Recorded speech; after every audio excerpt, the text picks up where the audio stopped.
That is your world. You can never say that no one ever gave you the world. I'm offering you the world.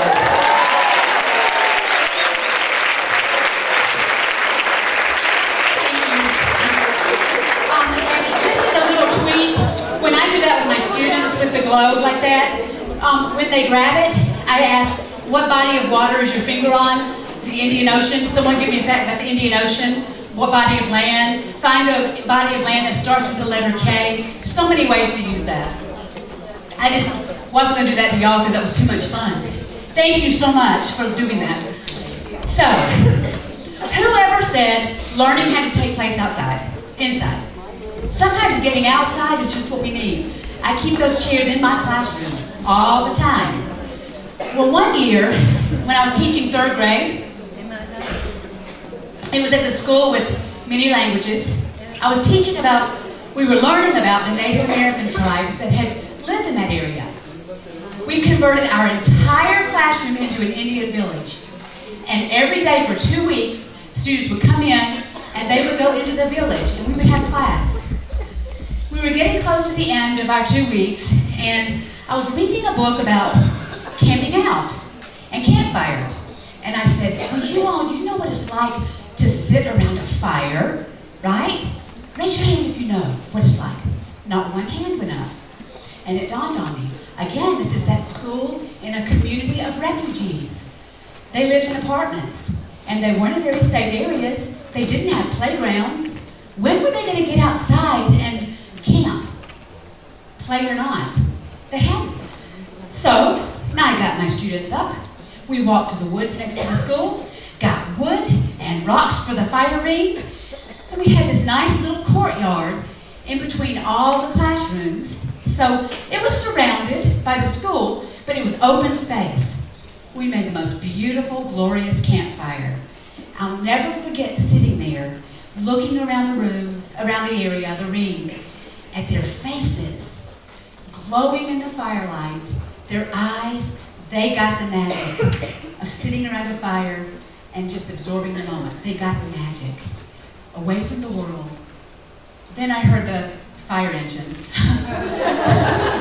Someone had seen the smoke rising above the school. And I looked up and my whole administrative team was running down the hall towards me with these looks. Do you ever get that look on their faces? And I got in a little bit of trouble, but I would do it again tomorrow for 5 minutes of those faces. I'd do it again tomorrow. And I wasn't as experienced as I am now. I was still a pretty new teacher. I was always kind of, what's best for my kids is what's best for my kids. And I'm going to do what's best for them. They needed that experience that day.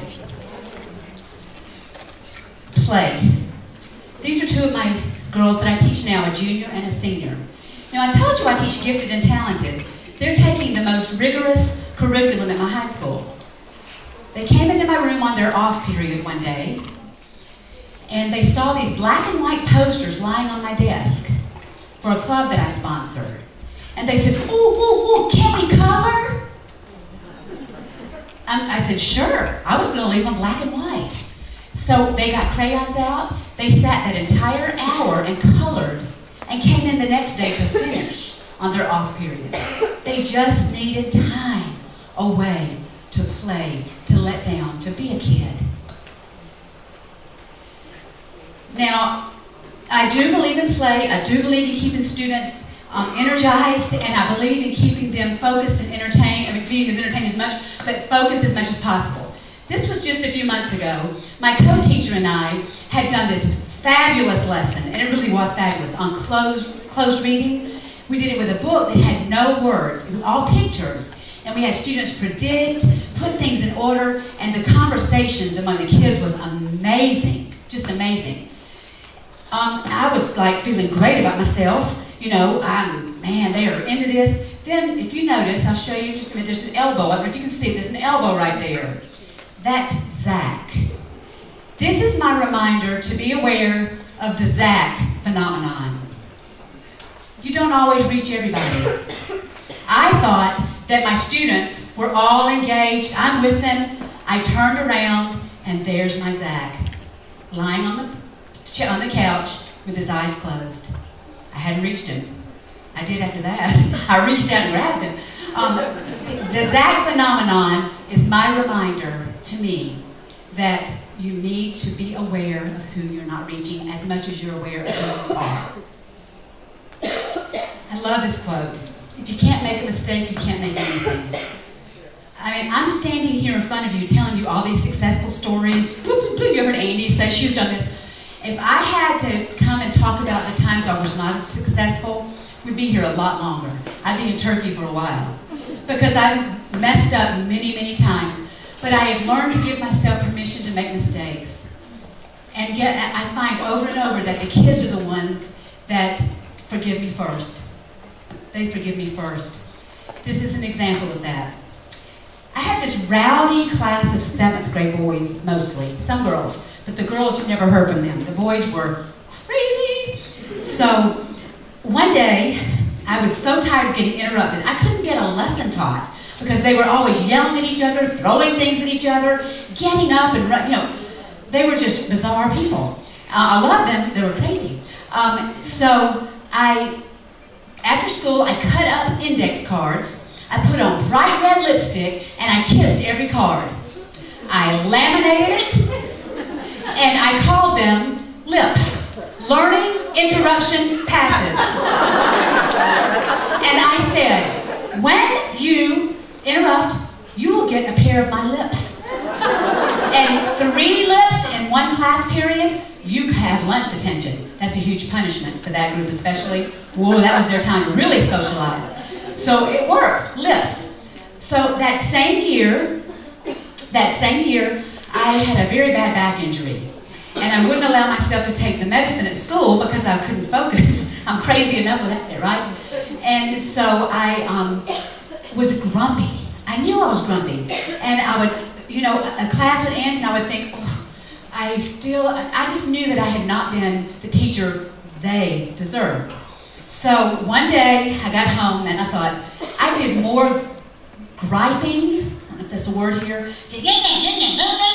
today, than I did listening and teaching and making sure my kids are learning. I've been grumpy, grouchy all day. So I went to school the next day and I gathered my students together and I said, I need to apologize to you, which I do that quite a bit anyway, but I need to apologize to you because you deserve a better teacher than the one you've had. And my back injury is painful, but it's not your fault that my back is hurt. So I want to ask you to forgive me. And they said, okay. The next day, they walked in. Each one of them had one of these in their hands. A card with a pair of scissors. And I said, what is that? They said, Miss Lee, these are snips. When you're snippy, that's a slang for grouchy, grumpy, we're going to give you a pair of snips. And if you get 3 snips in a class period, we get to go outside. Thank God they forgive. So I'm winding up now. I want to talk about something to bring this all together. I feel that it's our responsibility, and for me personally, it is my responsibility because of what teachers did for me, to give our students a place to belong. I call my students my tribe. You are my tribe. And if somebody messes, they laugh. They're like, have you ever seen Mama Lee go all Mama Bear? Because when somebody messes with my kids, I get them. So they know I don't take from them, but they know I don't let anybody else give it to them. So I believe if we give them a place to belong, we're doing so much more than just educating this core. Because I think we lose kids to gangs because they don't have a place to belong, and that gives them that. Team sports are a great example of why belonging is so important and how important it is to our young people. But I think we need to create that right in our very classroom every single day. You belong here. You may not go home and feel like you belong. You may not even have parents you live with. I've taught homeless children. You may not have a home to go to. But when you are here, you belong. You belong with me. You belong with the rest of the tribe. You belong. This is my 2nd year of teaching, tug of war, 80s hair. These are my secondary and my high school kids. I have never found that to be untrue. That belonging, that sense of a team right there in the classroom. Sometimes it's a challenge. I'm not one of those that says, oh, this is so easy. It's a challenge. But we owe it to them. We owe it to them. They deserve it. This is their one chance at school. You know, we have lots of chances to teach every year. They'll be with us that time, that one time. Although my students now, I've taught them through secondary, and now into high. I think that they would say, we do need a break. But our time is limited with them. We owe it to them. Brant said it all this year. On the same final exam, I asked them, since this was my first year in the Gifted Talented Center, I said, please tell me what has really worked for you this semester and what we could change to make it better for you next semester. So Brant wrote, I really liked being part of a sort of community of people as nerdy, dorky, and quirky as me. At my middle secondary school, nobody really liked me or cared about me outside of my nice little group of friends, and I felt pretty lonely. Even though it's pretty cliche and cheesy to say this, I finally feel accepted by those around me. That is a mission statement, in my opinion, of what I want my classroom to look like. This is me, that cutie right there in 3rd grade. The reason this picture, I remember exactly the day, is there was a lot of violence in my home later that night. I remember it very well. These teachers, here's Mrs. Ware, you've already met, but I can tell you every name of every teacher on that slide right now. Those teachers started with this little 3rd grade girl, gave me a place to belong and feel safe, even if home wasn't always. This is my first group of 3rd graders that I ever taught.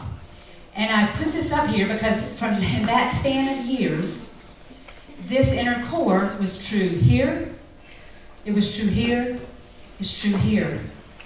We need to look for that inner part of us to reach to the inner part of them. Just like they did for me. At the beginning, I said, we read the quote by Steinbeck about real teachers. So I kind of today gave you my idea of what I think real teachers are and what real teachers do. Real teachers see their students as individuals, like mine did. They look for the best in their students. Again, sometimes you have to look really hard because there are some students that are not easy to teach. You don't have to even like them all. You do have to teach them all. I'm not asking you to say, oh, every one of my students is my best friend. No, I'm asking you to teach them to the best of your ability.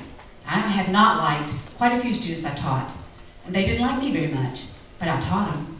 And they knew I cared, whether they thought that they wanted to hang out with me at lunch or not. Real teachers enjoy what they're doing. They have fun. Did you have fun today with those? Yes, say yes anyway.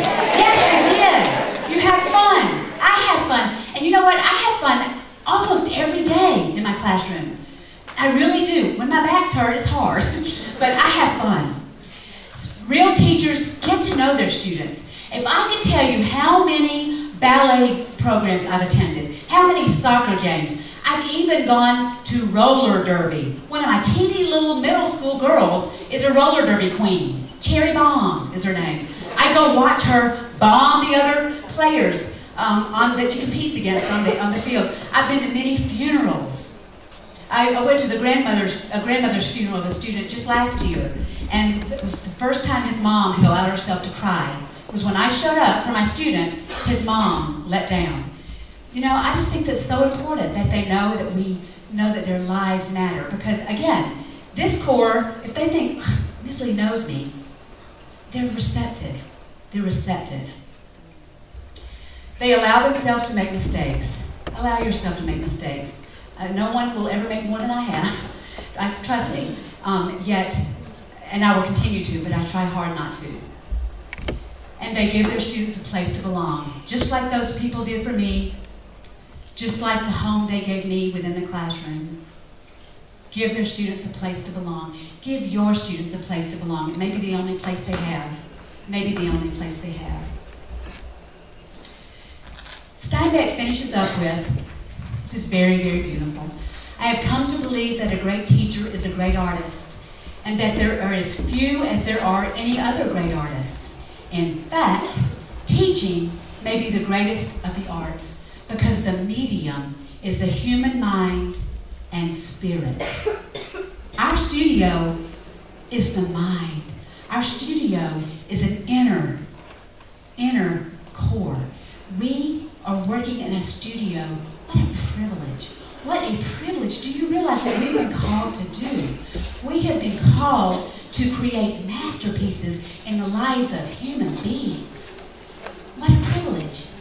Beautiful privilege. 27 years later, I'm still awed by that. Now, this is my tagline on my email at school. I did not choose the wrong profession. Society chose the wrong heroes.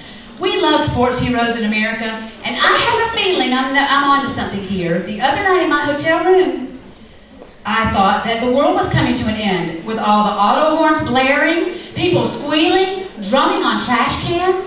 So I texted Ryan. I said, "What is happening? The world is coming to an end." He said, "No, the soccer team won." So, you know, we have heroes in our lives, but I truly believe I've never been more surrounded by heroes than when I'm in a room of teachers. We are heroic. I believe that with all my soul. So, if you notice on your sheets that we gave out, I'm real kind of sentimental, so much so that I get on people's nerves, but I love quotes. And these are some of my favorite teaching quotes that I couldn't work in. But if you look at the bottom, you either have a little square, reflective square, or you have, and you have a superhero sticker. I just want you to have this somewhere in your classroom or your office to remind you that truly you are heroic to those people that you teach. You are a hero, and that is your reminder. There are no greater heroes than those that do what we do. That is your reminder. You look in that mirror or that figurative mirror, and you remind yourself on those days when a parent's call complaining, and on those days when your students are on their last nerve, you remind yourself, yeah, this is why I'm here. I love this. And I'm going to leave you with this. You know, I think it's so easy with the things that go on outside of us in education. It's so easy to get our focus away from the very reason we teach the kids. It's so easy for everything else spinning out here to get your focus off of here. But we can't do it. We can't. It is too important. You guys, 27 years has gone by like that.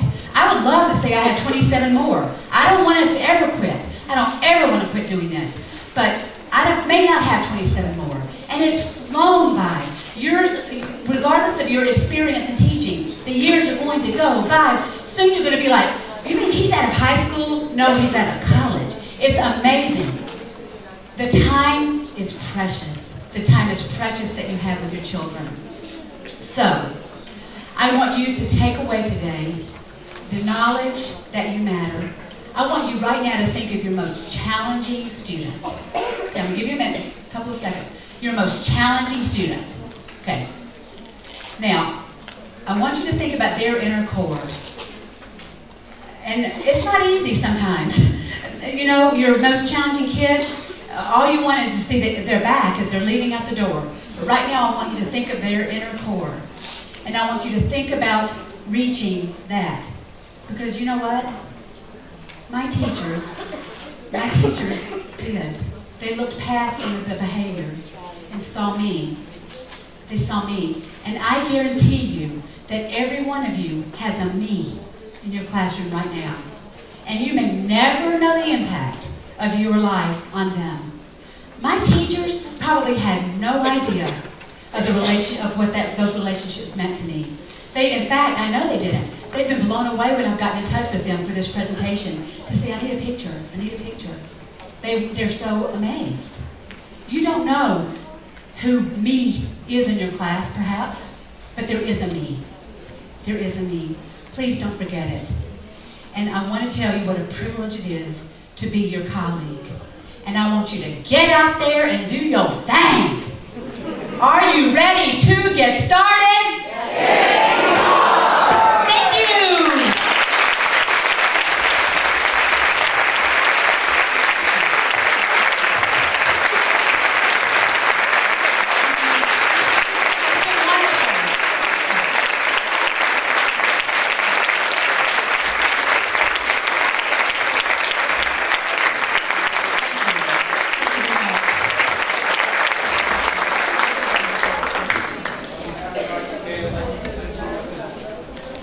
reward for your participation. I think that was very refreshing and very influential. I hope so. Ask me back. With our gratitude and Ms. Lisa Lee. Thank you so much.